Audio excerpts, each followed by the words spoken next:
নমস্কার, আপনারা দেখছেন এডুকেশন মাইন্ডসেট।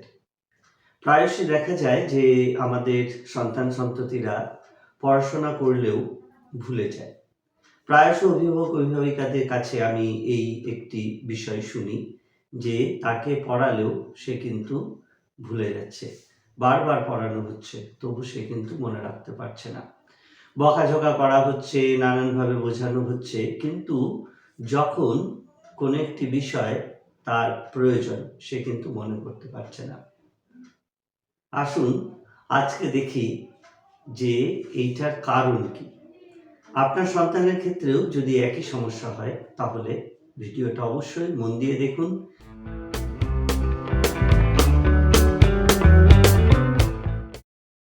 বাচ্চাদের এই ভুলে যাওয়ার বিষয়ে প্রথম এবং প্রধান কারণ হলো না বুঝে পড়া। আমাদের মস্তিষ্ক কোনো তথ্য ঠিক ততটাই ধরে রাখে যখন সেটার সে সঠিক ছবি বা অর্থ খুঁজে পায়। এখন আমাদের সন্তান-সন্ততিদের মধ্যে দেখা যায় যে যখন সে কোনো একটি বিষয় পড়ছে, হয়তো না বুঝেই পড়ছে।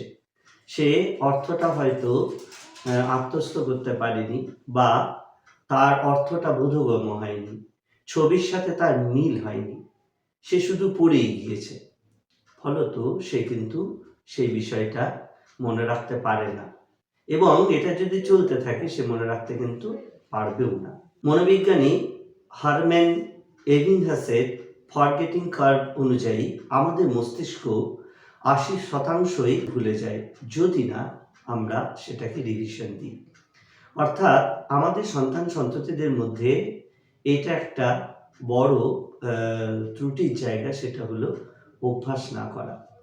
কোনো একটি বিষয় বারবার তাদেরকে যদি আমরা অভ্যাস করাতে না পারি বা তারা যদি অভ্যাস না করে, তাহলে তারা কিন্তু এই বিষয়টা মনে রাখতে পারে না। অর্থাৎ রিভিশন একটা খুব গুরুত্বপূর্ণ বিষয়। মনোযোগের অভাব এবং স্ক্রিন টাইম। এখন এটা তো প্রত্যেকটি পরিবারের একটি কমন সমস্যা। ফলত তারা নানান ধরনের কার্টুন, মোবাইলের গেম বা এই ধরনের নানা ডিজিটাল জিনিসে তারা এমন বেশি অভ্যস্ত হয়ে পড়ছে যে তারা কোনো বিষয়ে মনোসংযোগ করতে পারছে না।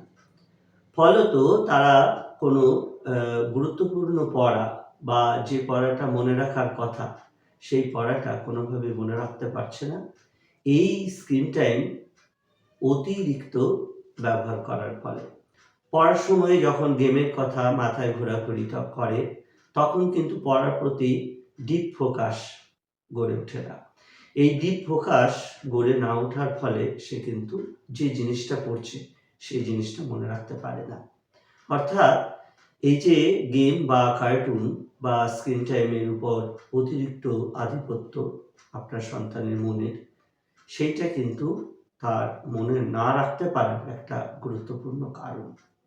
আরেকটি গুরুত্বপূর্ণ কারণ হচ্ছে পর্যাপ্ত ঘুম এবং পুষ্টির অভাব।